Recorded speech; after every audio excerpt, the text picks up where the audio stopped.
So we are on the Book 1, Canto 5. In my edition, page 86.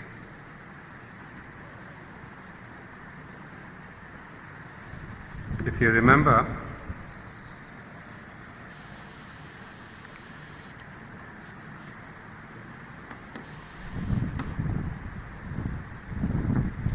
we were reading the description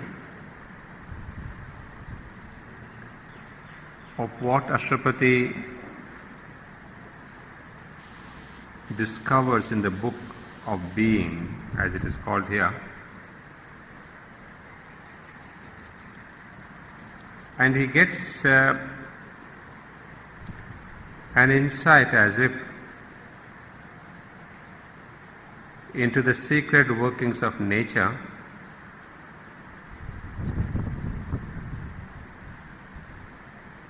and he begins to understand the mystery of creation,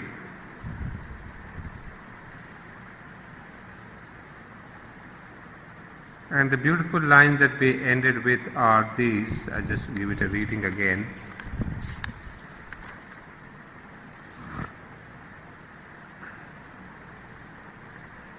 You see how the dumb great mother, that is the Prakriti,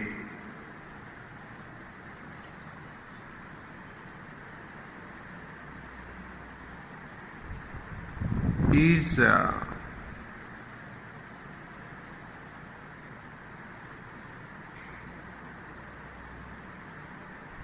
manifesting the will of the Eternal. Although apparently she is, as we said, the dumb great mother in her cosmic trance, exploiting for creation's joy and pain, infinity's sanction to the birth of form, accepts indomitably to execute the will to know in an inconscient world, the will to live under the reign of death. So what we said here in our last class, if I remember rightly, that there is this creation which takes place through opposites. And that is the rhythm of evolution. That there are always opposites because, as Sri Aurobindo explains in the Life Divine, through what we say here, joy and pain and night and day, rhythms of nature, rhythms of life, difficulties, sorrows, success, failure, disappointment.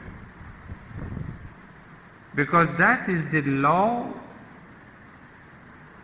or that is the rhythm that gives you the fastest spiritual progress. Let's put it this way. On the cosmic level, it is the best and the fastest way to evolve, and on the individual level, it's the best and the fastest way to progress spiritually. So we can understand, we should accept that the opposites are the best way of progress. So we see here, exploiting for creation's joy and pain, infinite is sanctioned to the birth of form, because the infinite, the eternal, has basically no form. Because when we say the Brahman or the Absolute, the infinite and the alone, is formless. So the word creation is a synonym of the word form. So the moment there is the creation or manifestation, it means at the beginning of the form of the formless. So the line goes, infinite is sanctioned to the birth of form, accepts indomitably to execute, the will to know in an inconscient world, the will to live under the reign of death. You see, all opposites, inconscient and conscience. No, death and life, thirst for rapture in a heart of flesh. You see, in a heart of flesh, in this body, there cannot be a rapture, but nature is trying to bring out of this flesh a great rapture. And then in this flesh, in this body, there is something in this mortal body, there's something called the immortal, the soul. So you see, whole nature, creation is really based on opposites. In fact, Sri Aurobindo explains beautifully in that Life Divine that how under the direst or most dire difficulties, nature progresses so well. From matter, immovable, inconscient tamas, there sprouts up life, sprouts up something vibrating, something that knows, that feels. So that's how Sri Aurobindo keeps describing one level to the other, matter to life, life to animal, animal to mind, but all under opposite conditions. So it's there we left in our last class, and now we come to the next para. Once more was heard in the still cosmic mind the Eternal's promise to his laboring force, inducing the world passion to begin, the cry of birth into mortality, and the opening words of the tragedy of time. I think we left there. You see, once more was heard in the still cosmic mind. That's what Ashrapati now he hears. What is that promise? The Eternal's promise to his laboring force. Who is this laboring force? It is Prakriti, it is nature. So the Eternal has given the promise that you will succeed, that there will be that finale where there will be the complete manifestation of what Sri Aurobindo calls later on the golden child. So there is a promise given by the Eternal to Prakriti, and based on this promise, Prakriti makes all the effort because she knows that I have got the promise of the Eternal.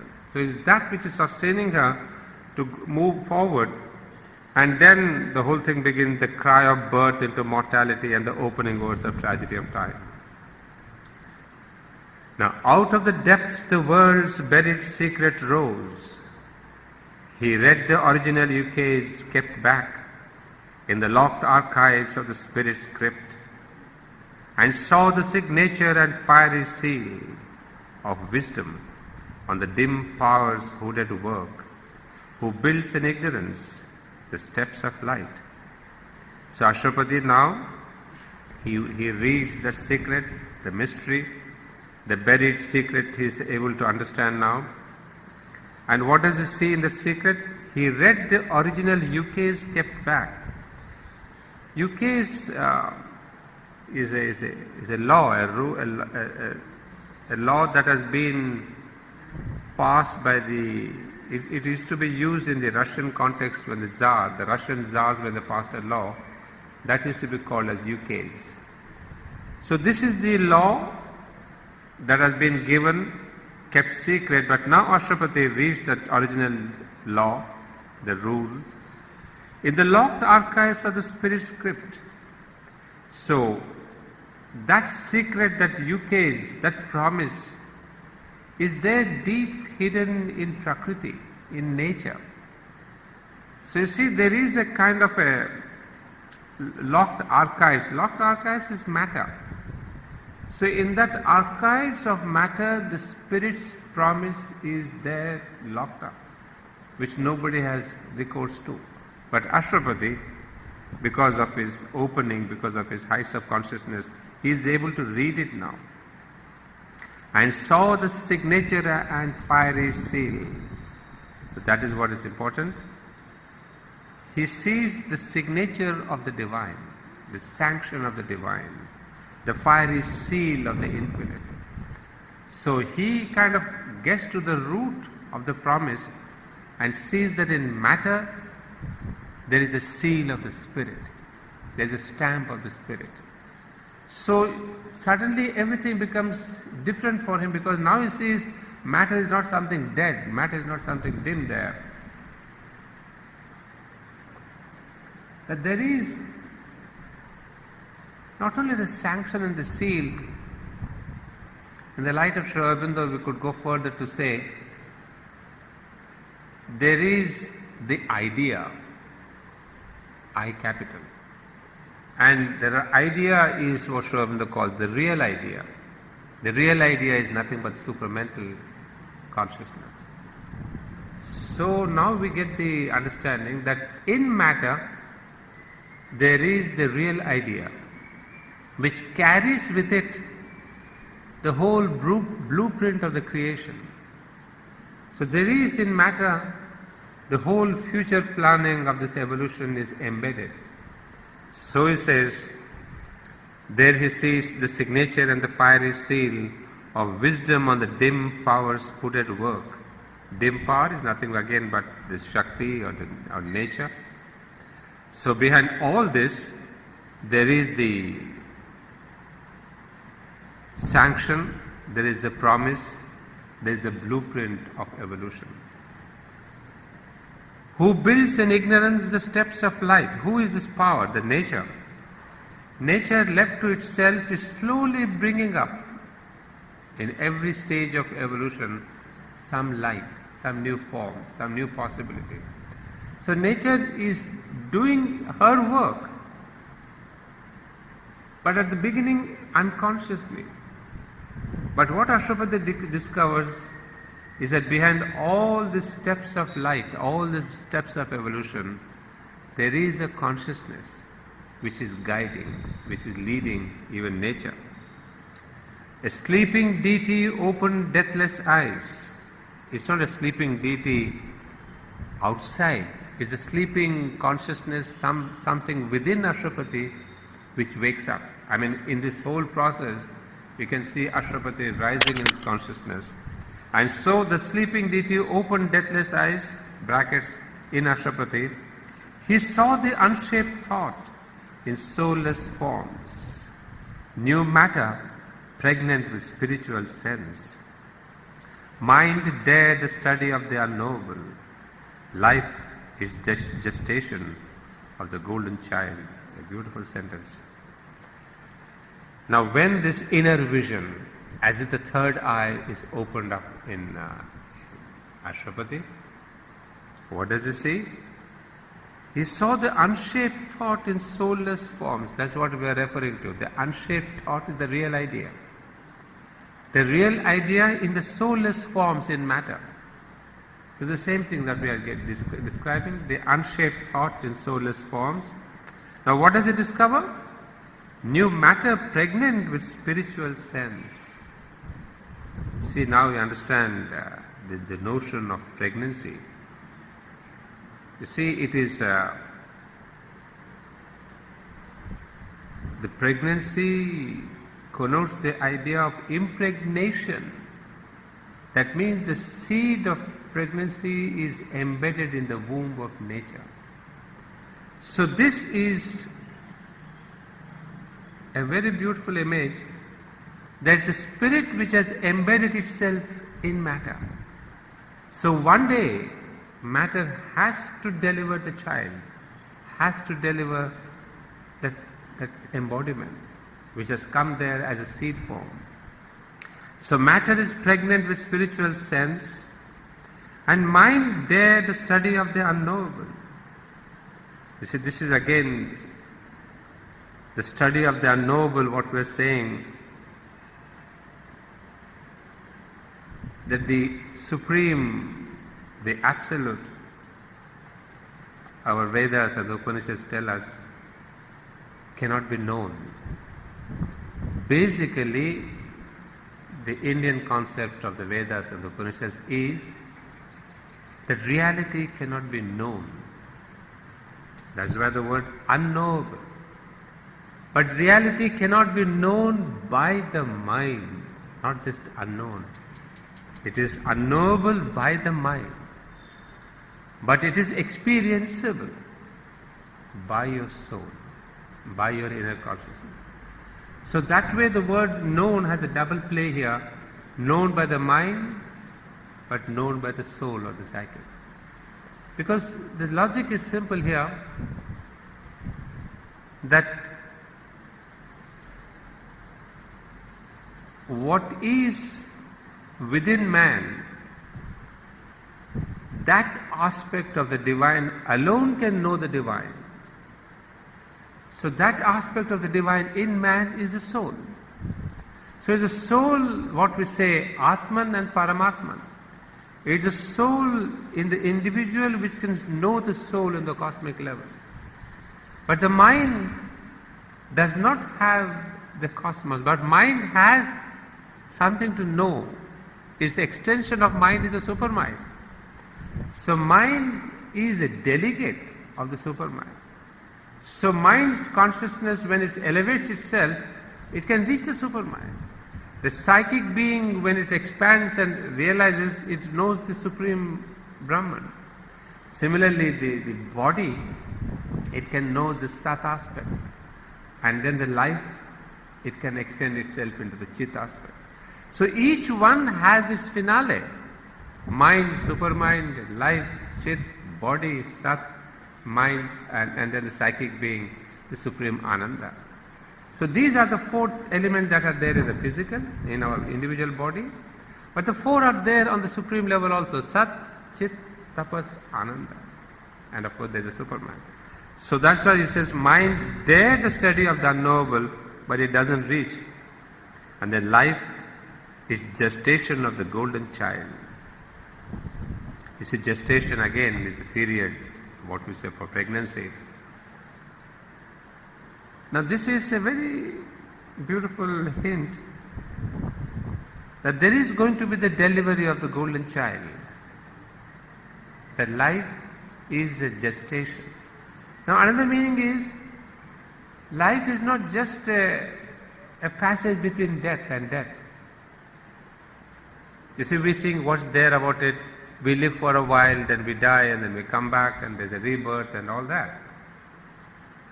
But the contrast is not that life and death. What's the purpose of life? The purpose of life, the birth, is to prepare the birth of the golden child.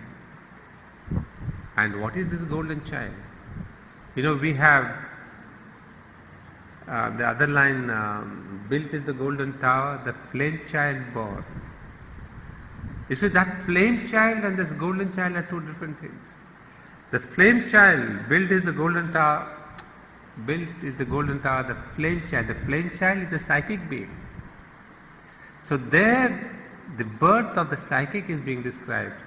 But here, this entire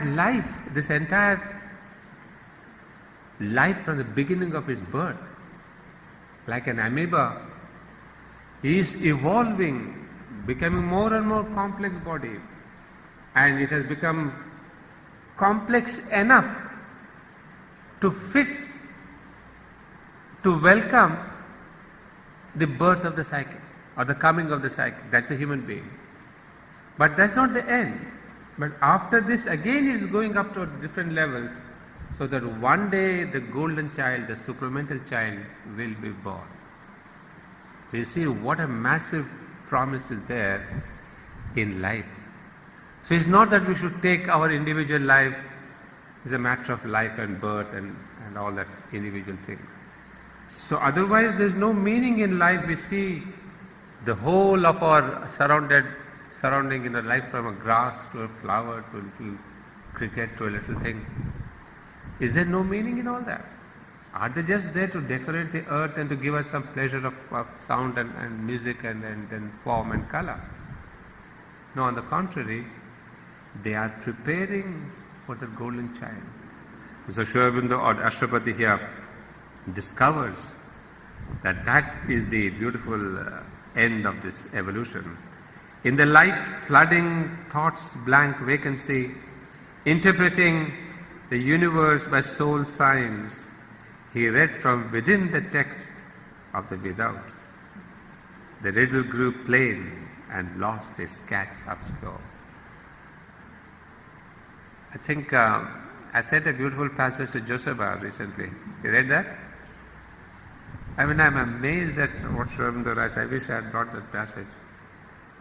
In one of his autobiographical writings, Sri Aurobindo, somebody has said that Sri Aurobindo is influenced by Greek philosophy and Hegel and all that. So I don't know who blamed him for that, but Sri Aurobindo comes out very bluntly saying, I never read Hegel and Kant, only one page I read, I could not do more than that. They're all dry mental gymnastics and it's not for me. He says the only influence he has had in his reading was Upanishads and the Vedas and the Gita. He says even Indian philosophy, all that we call our Vedanta and Shankaracharya, he says I've never read all that. And Western philosophy he just touched and he says mental gymnastics. There's only the Upanishads and the Gita that influenced him. But not only influenced him as a mental thought, but that, there he says, it led to experience. And he says that is where all my writings are based on my personal experience. I mean, that's what it really was touching, so I shared it with Joseph. I said, look at this man, which we have been telling in the class many a time, so I shared with him, saying that he is one, every line of this great book is based on a personal experience. No thought has been borrowed from here and there. So that's why I'm amazed at this here, that in the light flooding thoughts blank vacancy, at that level Ashwapati, obviously when he's able to read the mystery of the earth, mystery of creation, mystery of life, mind cannot work. Mind is a blank vacancy. But there is in that blank vacancy the flooding thought. I mean, there's a light that floods, there's a light that comes in. And he interprets the universe by soul signs. Soul signs are some inner indications and not the external forms, external formula, external signals. He starts looking into the deeper side. And what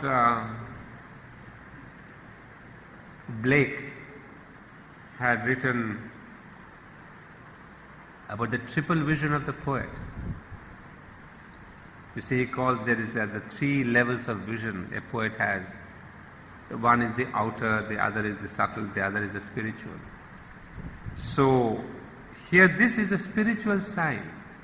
You see, what our senses give is the superficial sign, signature or the signs. But a deep poet, a kavi, a rishi, he always goes by the deeper signal. So that's what's happening to Ashwapati too. And he read from within the text of the without. That is pure spiritual approach. I mean, you are not reading the text as per se. We are struggling to understand all this text because we are seeing the words and trying to compare the imagery. But if there's a yogi, I don't know if was it the mother who narrated or somebody else. There was a lady, not in the ashram but in India somewhere, who was illiterate and illiterate, you can imagine, hardly knew language. But when she started reading Savitri, she used to read time to time. And there are moments, when she could open the book and read. And when she read the whole thing, she used to see it in a blue light. And then she could read all these things and not explain, but she had joy, she had ananda, she saw the whole page after page, whatever she was reading was, as Sri Aurobindo would call here, light flooding it. There's a blue light over the whole book. That is the third vision, as what Sri Aurobindo calls here, reading the inner with the outer. So the reading the text from within. And yesterday, very interestingly, I was there at the Ashram Nursing Home visiting an old aunt of mine. And then another lady comes up who has been there in the nursing home for months together. Now it's her house at the home. So I asked her, hey, how come you are here? Aren't you all right? Haven't you gone back home?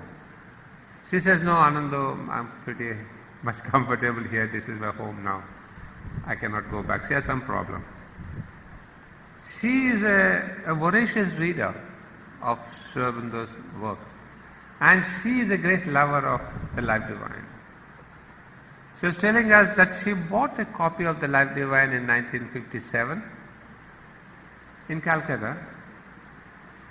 And the shopkeeper said, "You are buying a book like this? You got mad and you will understand nothing of this." So he said, "All right, if I don't understand anything, let me buy now that I've paid for it, let me take it home." She took it home and wrapped it nicely in plastic and in paper and everything so that the book doesn't get eaten up by a moth. She kept it on her shelf because that she is not supposed to understand. She says after a couple of years, she dared open the book, and then she says the first line I read, it bewitched her. It was bewitching. And then she says after that I couldn't stop reading it. And then she says it's not the question of reading Life Divine and understanding. I think Shruti was amazed to see, maybe she's in her 80s, mid-80s. And then I told her, "Beladi, tell me what you remember from Life Divine." She said, "The earliest preoccupation of man in his awakened thoughts." And she said, "Beyond that I cannot read." I said, "Why?" He says, "That line itself is so deep that one can talk about it for a whole month. That is that compact." I said, "Why don't you go to the end of the para where you see God, light, freedom, immortality?" She says, "I cannot go." And then she was telling, there must be some lines where you get caught. And that line when you get caught, what's the word she said? Shruti, you remember? She said that unmukto, there's something, that you get such a great inner joy that you get caught. And those are the lines that I'm looking for in Life Divine, not trying to understand here and there. So I was telling Shruti that, look, a lady who bought Life Divine in 57, and now she read it. And she's not one of those university professors and all that, MAs and nothing. She's an ordinary Bengali lady, must have read something, and later on she became a teacher somewhere. But you could see in her, she was 83 or 84, whatever, the joy. When she spoke about the Life Divine, she said, "My God, this is it." So that's what I'm saying. If you read these books from within, that's what I also explained to you the other day, that let's not try to understand this mentally, but have this inner sight, what Sri calls here. So Ashwapati too was reading this life and all that from the within. And then the riddle grew plain and lost its catch obscure. So if you read from within, there's no mystery, there's nothing that you cannot not understand. So she said, there's no catch obscure, there's nothing that to stop you from understanding. But then a larger luster lit the mighty page. A purpose mingled with the whims of time. A meaning met the stumbling pace of chance, and fate revealed a chain of seeing will. A conscious wideness filled the old dumb space. In the void he saw throned the omniscience supreme. Wow.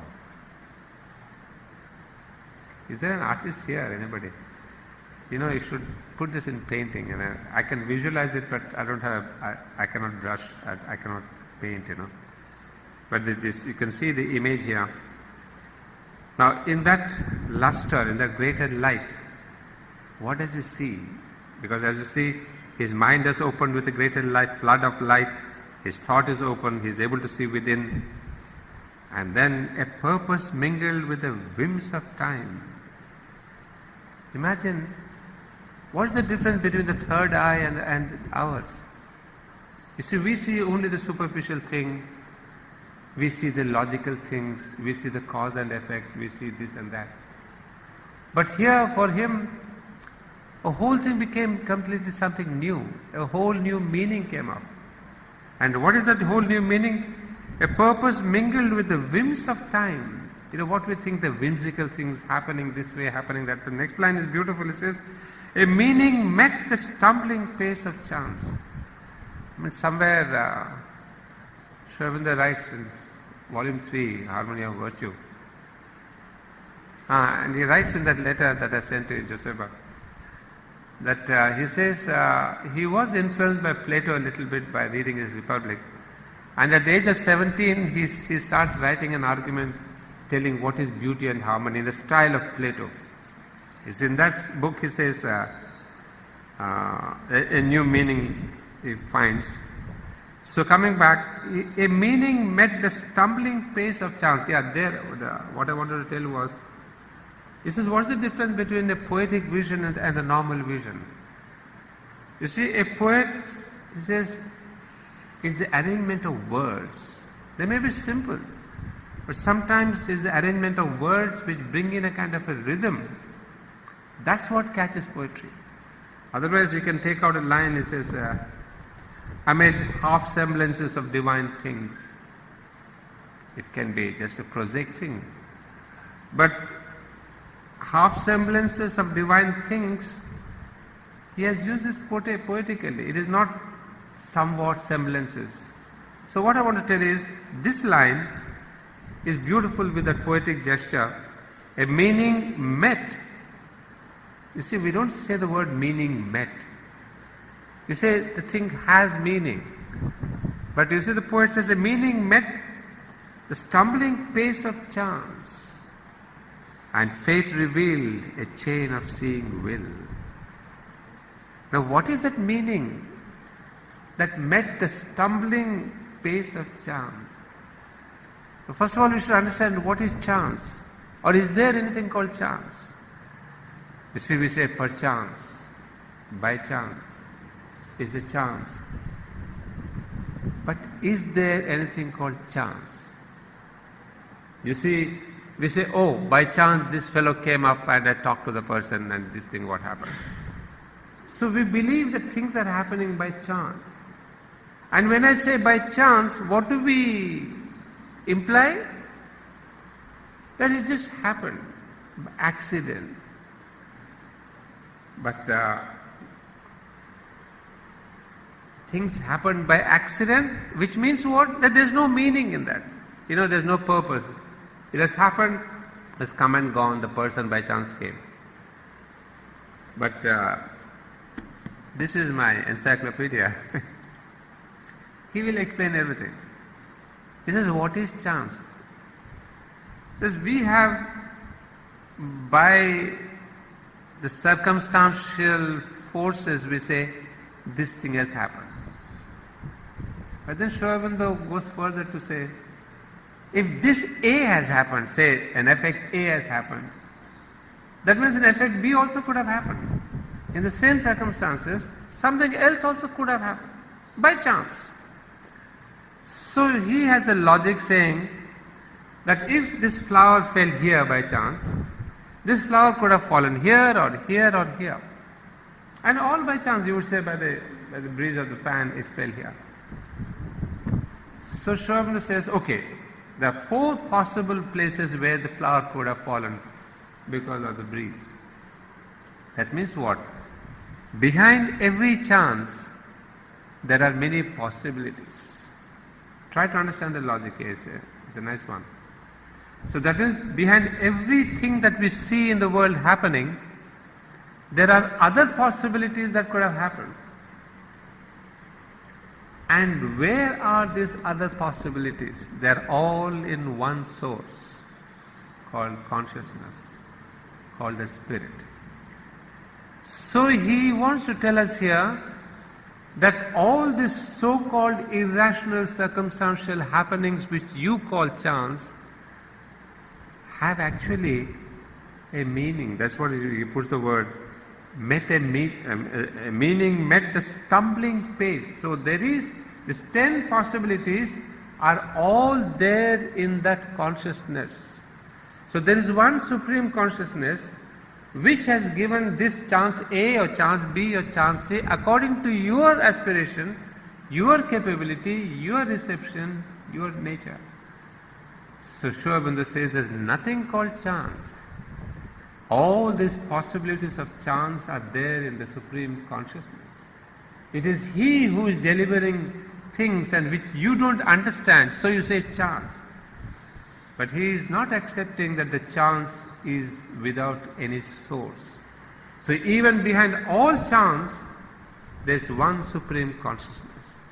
And the moment you say there is one supreme consciousness, what does it mean? The next sentence tells us, and fate revealed a chain of seeing will.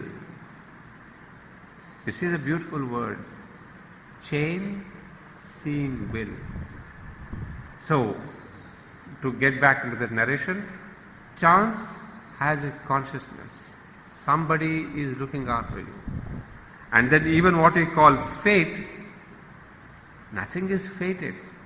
It's all designed, pre-programmed by that seeing will. Our famous words in Sanskrit is Pashyanti. You see what we call here Pashyanti Vak, Pashyanti Drishti. So somebody is seeing. Seeing is a beautiful word. It's a Pashyanti, means that which sees. In fact, in Sanskrit there is a famous words, I don't know, the Upanishad or where, I don't know the source. It's a very simple phrase in Sanskrit. It says, Saha pashyati ya pashyati. He sees, who sees. This is literal translation. He sees, who sees.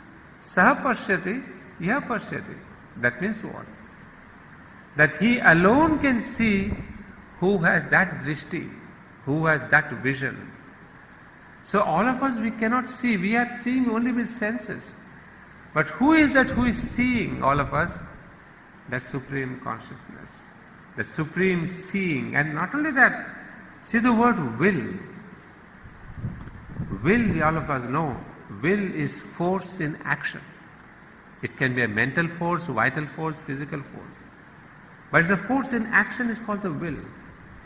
So now if I put the whole thing together, it means that every instance that is happening on this earth, in each one's life, we call it accidental, we call it circumstantial, we call it chance, we call it fate. There is nothing of the sort. There is a consciousness seeing, looking at us, each one of us, and willing what is best for him or her under the present circumstances. And with the sole motto of taking you forward spiritually. And even to get back, when all of us keep the mother's blessing packet, mother says these blessing packets are not necessarily for your success, material success, to get a job, to get to your marriage and all that. They are there for your spiritual progress.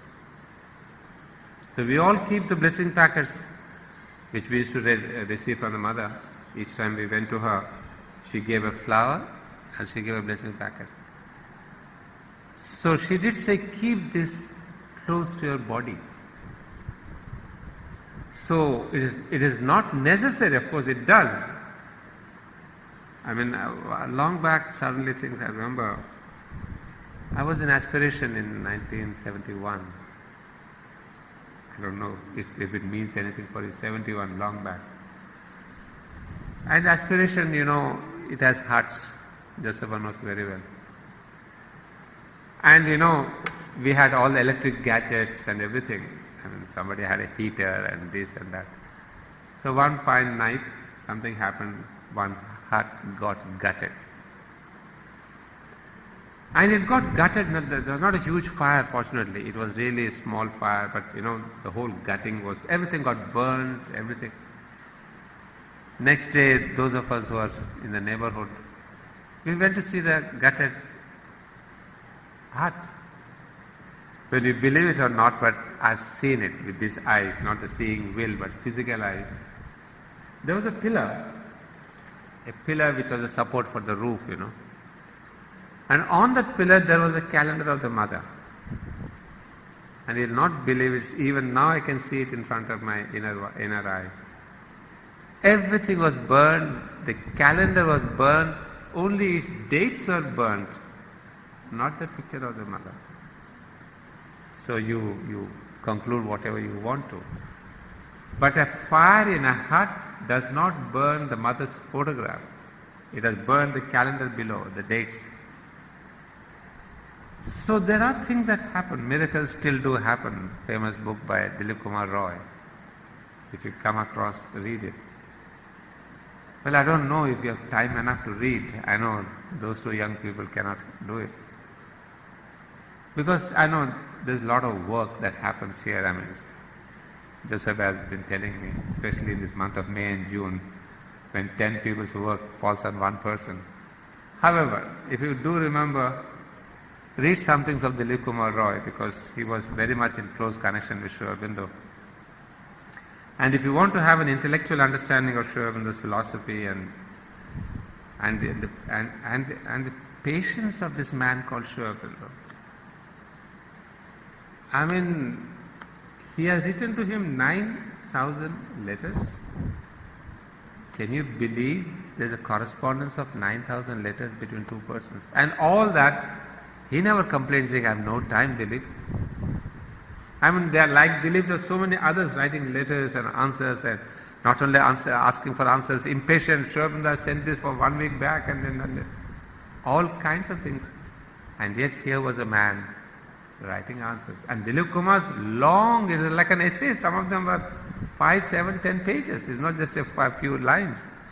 I mean, the very fact that somebody, there's no computer at that time, the ink pen, dip the ink and then write, dip the.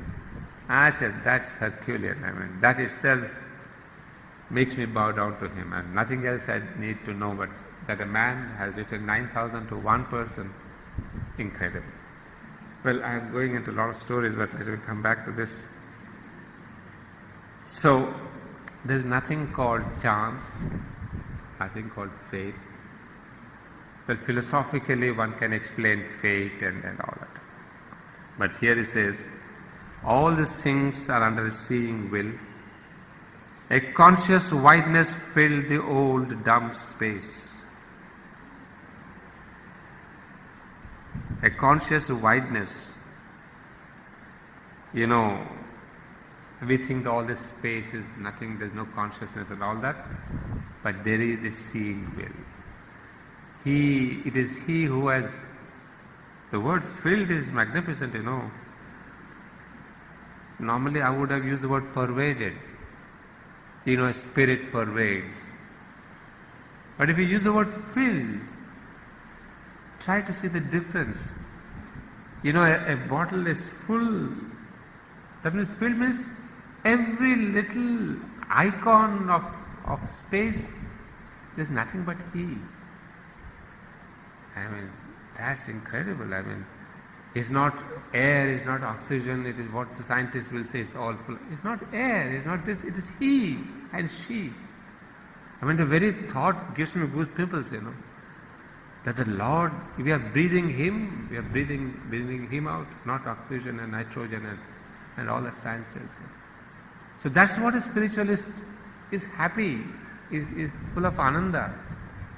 Because it's every minute I'm breathing the Lord, what more do I want?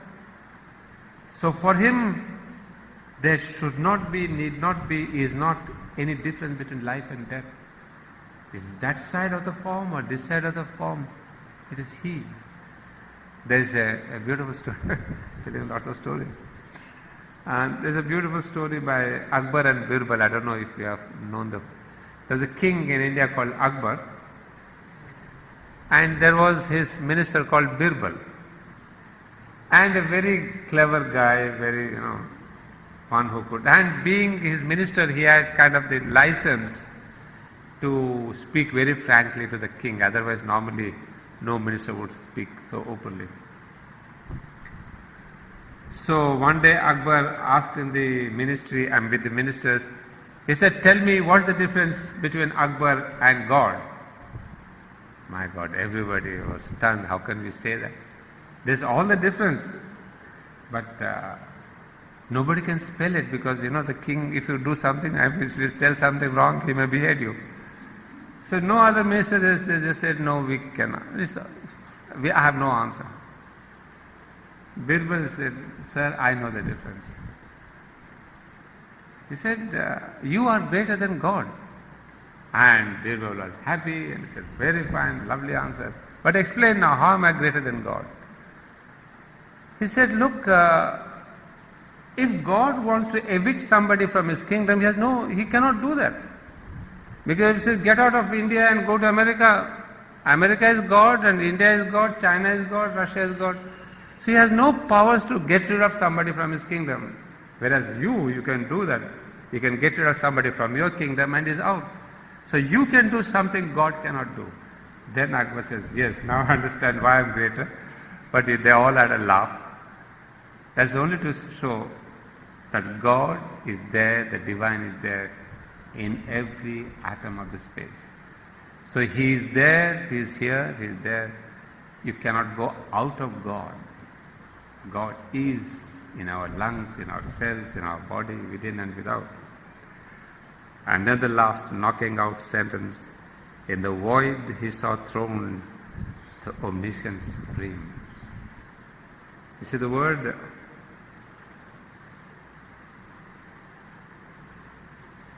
throne. Why is this word throne? You see how beautifully shown the thrones in the word. In that void He saw throned the omniscient supreme. Now when you use this image that there's no chance, that there's no fate, that there's a seeing will, obviously who is He? Somebody who knows everything and somebody who is there everywhere. So when we say omniscience, what follows logically? Somebody who is omniscient has to be omnipresent. Because how will you know if you are here? You are here, Anand Reddy is taking a class because you are present here. So this omnipresence gives you the knowledge of what is happening in this hall. And somebody who is both omnipresent and omniscient has got to be omnipotent.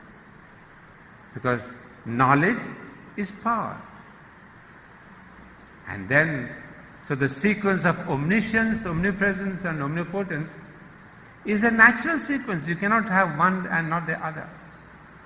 So here we see the Lord is there, throned, is there, What's the poem of God, if does anybody remember?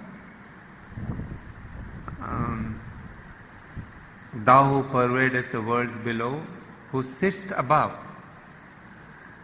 So this word, God, thou who pervadest below, who sitst above. Above, then he describes something. So there's always this sense of this throning. Throning means it's not just a king sitting up there. That means one who is pervading, one, what Sri calls here, filling the whole thing. So he is both within, filling up the space, and yet the transcendent, and also the whole dumb space. S is a capital. So we have all the three aspects there. Well, I have a few minutes more, let me continue. A will, a hope immense, now seized his heart. And to discern the superhuman's form, he raised his eyes to unseen spiritual heights, aspiring to bring down a greater world. With this line, and on the side of the line, after world, you put a colon. Aspiring to bring down a greater world, put a colon, and write Sri Aurobindo. That is Sri Aurobindo. The essence of Sri Aurobindo is just this, aspiring to bring down a greater world. I mean, you don't have to know Life Divine, you don't have to read Savitri. Just this is Sri Aurobindo per se. So now Ashwapati, he sees a beautiful world, he raises his eyes and sees the spiritual heights. And what is his sole task? His motive of all his tapasya was to bring down a greater world. The glory he had glimpsed must be his home. And what is this new world that he wants to bring down, a greater world? A brighter, heavenlier sun must soon illumine this dusk room with its dark internal stare. The infant soul in its small nursery school mid objects meant for a lesson hardly learned, outgrow its early grammar of intellect and its imitation of earth nature's art, its earthly dialect to God language change, in living symbols study reality and learn the logic of the infant. Well, fortunately, I've read both these books, so sometimes thoughts go back there, what I've learned there. Now, what is it that Ashwapati wants to bring down? A brighter, heavenlier sun must illume the dusk room with its dark internal stare. What is that brighter, heavenlier sun? Not this sun. Because this sun cannot illumine the dark internal stare that is there within the earth, in the subconscious, in the inconscient. This sun cannot penetrate. So what Ashwapati is looking for is that brighter supramental sun, which alone can penetrate the dark internal stare, the levels in the earth consciousness of subconscious and inconscient. And then what is the next step he wants to know? The infant soul in its small nursery school, mid objects meant for a lesson hardly learned, must outgrow. So this earth is now in its infant stage, in the kindergarten stage. It's not much evolved. It's there, as it says, in a small nursery school. The earth soul is in its nursery stage. But it says it must grow, outgrow. And then it is mid objects meant for a lesson hardly learned. This is just like a child who gets dolls and little playthings. And so the earthlings, the human beings, are distracted playing with the little dolls. He has not yet grown up. He has not yet looked at the sun. He is not yet aspiring. He is busy with these objects of the world, playing with them, enjoying this object, enjoying that object. He says he has hardly learned any lesson from here, but he must outgrow its early grammar of intellect.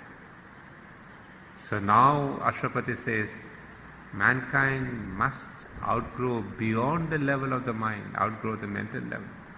So is the kindergarten level, the primary level, comes to the secondary level of the mind, the intellectual. He says now he must grow into the high school, beyond the high school. So he says he must grow beyond, outgrow its early grammar of intellect and its imitation of earth nature's art.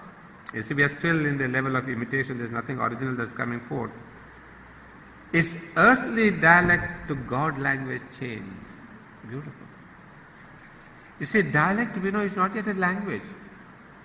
It's only a spoken word. It has no literature, it has no script, nothing. So it says our earthly evolution, our mind's evolution, all our speeches, all our writings, everything is like a dialect compared to God language.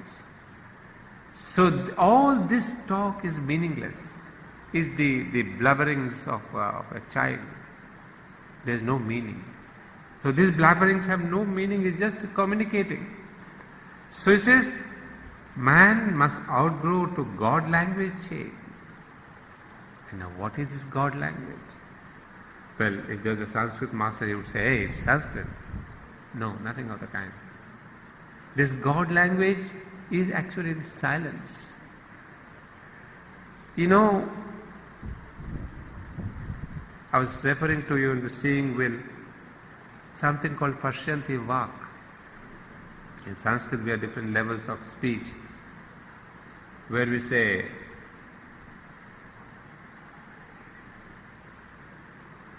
there is a description in the Vedas where they say, actually there is a description where it says the world has been created by word. It's the Brahman who expresses this word. And this word that he has sent forth is the Om. And from this Om the world manifests. So all these forms that we see in this creation, Every form, the smallest to the biggest. All these forms are expressions of the Brahman. Try to understand this. These are all expressions of the Brahman. That we understand. But these expressions, if I say a flower, if I say a book, if I say a mic, they don't get me back to Brahman. That's the important thing. So the word of the Brahman gives a form, gives the material form. But if you are concentrated, lost in these material forms, you will not get back Brahman. Why? These forms are there to distract you and not to attract you to the Brahman. So what is the logic? What is the solution? That you have to go beyond word. That means you have to go beyond the attraction of the forms. And that means that you have to get into silence. Remember that Bhrigu story I told you many times, that for 12 years the father tells his son, go and meditate. Because the son Bhrigu says, Father, tell me, what is that knowing which I know everything? He says, son, you go and meditate. First he says, matter is Brahman, Annam is Brahman. He says, no. Then life is Brahman. He says, no. That's true, but there's something beyond. Then Manas is Brahman. He says, no, even that is a level. Then after next 12 years when he comes back and he says, silence is Brahman, he says, that's. So what is it that the Upanishads are teaching us? That we have to go beyond this word, beyond this form, beyond this sound. And it's only in silence, that wordlessness, that you reach the Brahman, that you realize the Brahman. So the meditation is important, where you come to taste the silence, because you're trying to silence your thoughts, silence your emotions, immobilize your body. Because in Sri Aurobindo somebody explains that there must be immobility of the body, silence of the mind, and absolute quietness of your emotions. You are like a statue in meditation. And I told you once, look at the Buddha. He is that statue of meditation. It's not the statue of Buddha. You may call him by any name, but I would call it the statue of meditation. And yet you see, what is the expression on the Buddha's face? Of bliss. Tremendous bliss. Absolute rapture. So what we understand is that when you are nearing that silence, the more you capture the silence, the more you reflect Ananda. So that Sat Chit Ananda you experience only in silence, not in words, not in forms. You will not get Ananda. So there's a beautiful message in the Buddha statue. Absolute silence leads to absolute bliss. And Sri Aurobindo here says, so I started with earthly dialect to God language change. In living symbols study reality and learn the logic of the infinite. Now what is this logic of the infinite? Is there here. I don't think I have time to take you to the logic of the infinite.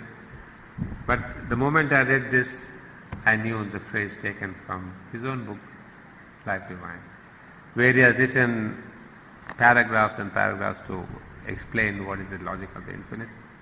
I'll take it up next time because I'd like you to understand, because the word logic and infinite, apparently they are paradoxical. Because logic applies to the finite mind. But how sure when they're using the word logic and infinite together? Let me read one sentence. I'm a bit attracted to read that. You allow me to read that and I'll leave you.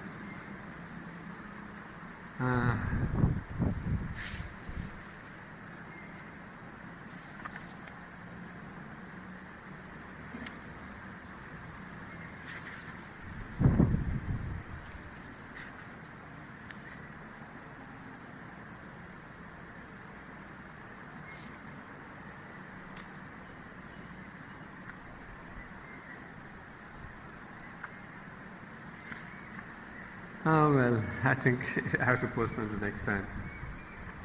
I'm not getting it.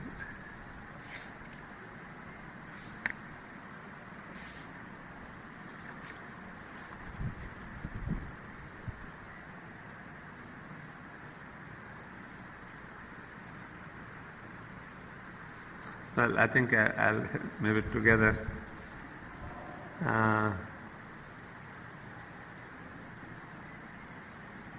Well, leave it. So I think we will take it up next time and let's see how far we go. Yeah, I wanted to announce that next class would be our last class for this month. It's 14th, am I right? Next class, next Monday? 14th. 14th we have a class. After that, for 2 weeks I'm gone out to Hyderabad. I'll be back on the 30th. So it comes to 21 and 29 maybe. 2 classes I'll be missing. So after 30th, I don't know what's the next Monday. So in August, first week of August we'll meet. So next class would be our last class for this month. So if you have any plans to go on a holiday, take it after 21st. Yeah, you have already yeah. You want to go for shopping, I should say. Good. So we'll meet next Monday again, completely.